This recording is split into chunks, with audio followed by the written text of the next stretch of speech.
The new Black Clover chapter has finally revealed Ryu's eye, and thus brought us a big step closer to understanding what is really going on in Black Clover. But as has always been the case in Black Clover, with the revelation of one secret, several new questions have arisen that could fundamentally change everything. Who does this eye originally belong to? Something very strange is happening in the land of the rising sun. Why exactly is Ryu using the eye patch? Let's talk about it. If you end up liking this video, consider subscribing. Please enjoy this video. Let's go!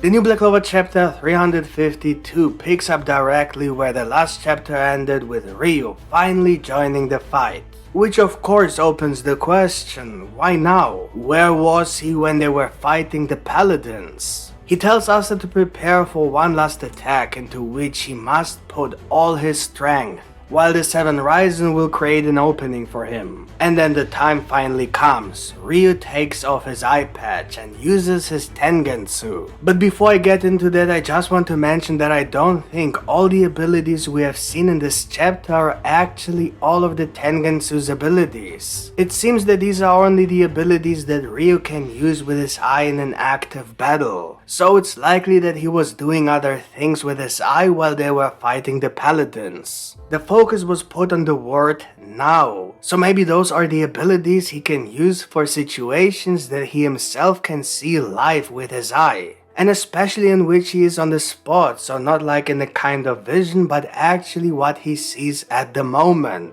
Which is why he took off his eye patch. But we have also seen Ryu being able to use his ability without taking off his eye patch. Like when he said he could see that if Asta fought Lucius again without training, he will definitely lose. Or when he could foresee the bandits, or knew that the paladins would attack the land of the rising sun, and some other examples. Of course, all this raises the question of why he needs an eye patch at all. More on that in a moment. This is a very important topic. And I have to be honest with you, I did not expect the all-seeing eye to look like this. But we should be careful with the appearance here. I think the eye could change depending on the situation, so according to the power he uses. Based on what we have seen in this chapter, what I expect to happen in relation to this eye and what has happened in the past could change a lot. For now, nothing essential was revealed that will contradict my theory about this eye, apart from the fact that it is not black. Which of course raises the question of whether it is a devil eye, and therefore the eye of Astaroth. However, the fact that this chapter could again point to the time attribute, although this is still not 100% confirmed, points to a connection with Astaroth, even though it doesn't look like this eye belongs to a devil. Maybe there are beings that represent the opposite of a supreme devil, for example high-ranking angels. If there's an angel with a time attribute, then this could be an eye of an angel. For example, the archangel Zafkiel, who represents the counterpart to the devil Lucifugus. Maybe this is even the celestial maiden who fought against Lucifugus and left her eye to the land of the rising sun. This angel is also associated with dragons and some versions of mythology, and as we know, Ryu's name literally means dragon. Also, this angel is often associated with knowledge and time, just like Astaroth.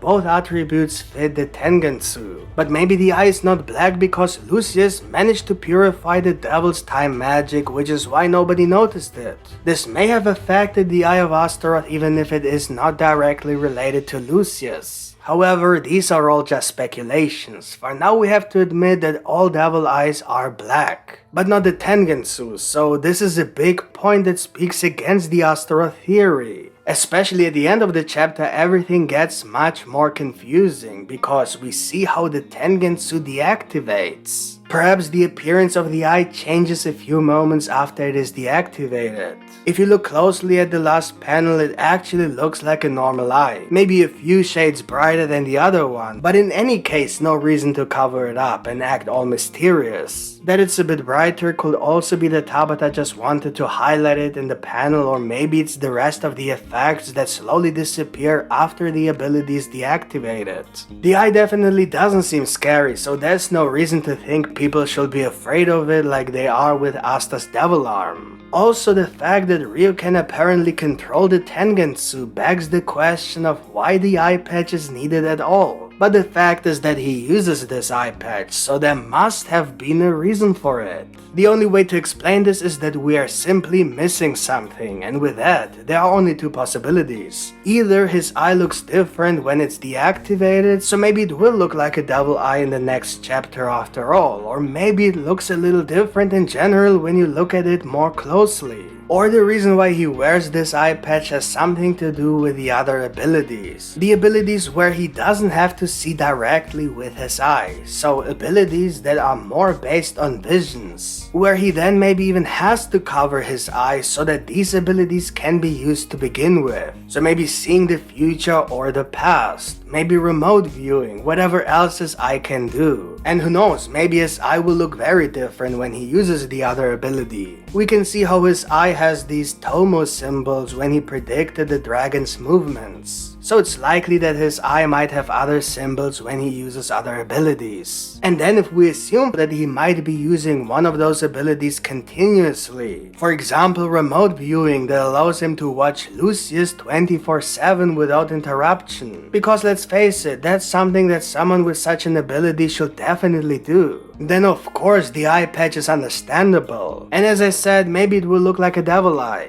We need to give this whole eye thing a little more time before we jump to conclusions. A few words about the symbols. I know that many people will say that it's a copy of another manga, but Naruto didn't invent the Tomo symbol. A Tomo is a very traditional Japanese symbol used in many different manga and in the history of the country. For example, it is used as a symbol of the Ryukyu kingdom, which was a chain of Japanese islands. So maybe it was used as a reference for the Ryudo clan. In addition, the symbol is also closely associated with Shinto shrines, especially those dedicated to Hachiman, a Japanese god of war, also known as Yahada. This god is considered the protector of Japan and its people, just like Ryu. And that in turn has a lot to do with the goddess Amaterasu and the god Susanoo. This is not something Naruto invented at all, it's Japanese tradition. And the land of the rising sun in Black Clover is the old Japan, so of course there was a possibility that this symbol was used.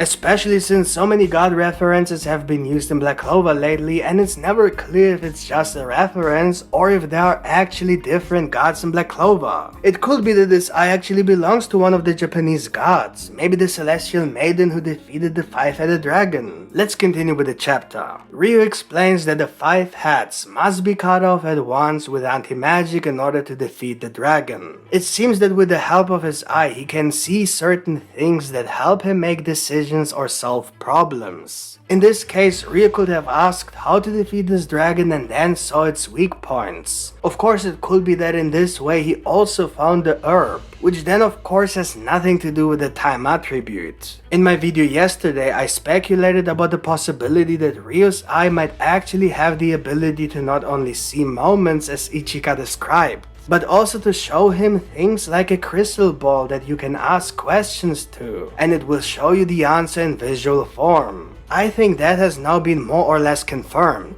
Nonetheless, it also seems like he was able to see a little bit into the future and predict the dragon's movement. Ryu used the word foresee and future, which again fits the time attribute. He says something like, with the help of the Tengensu, which sees through or foresees everything that is happening now, we will move towards the future most favorable to us. He was speaking a little bit in riddles, to be honest. Did he mean that he can see multiple timelines and chooses the best one and tells the Ryzen what to do to move into that timeline? Or does he just see the future a little bit ahead, which then in his opinion helps them create the best future? The part about the most favorable future is very reminiscent of how Lucius does things with his time magic. He literally sees multiple timelines. What's interesting about the whole future and predictions thing is that Jozo was supposed to be responsible for making one of the cuts necessary to allow Asta to finish off the dragon. But due to his injury, he messed up his part, so Ichika had to do it instead.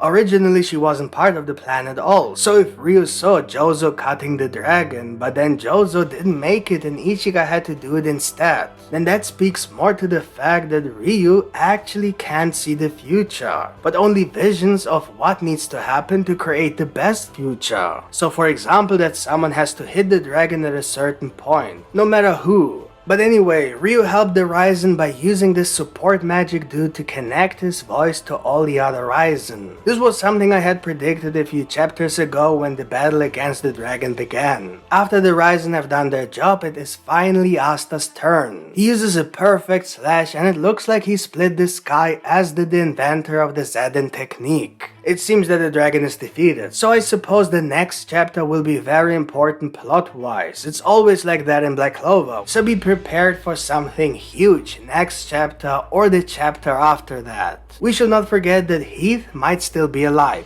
So what do you think of this new Black Clover chapter and my review? If you enjoyed this video, then please leave a like, it really helps me a lot. And if you want to see more Black Clover content, then subscribe to this channel with the notification bell activated. Thank you for watching and see you next time. Bye.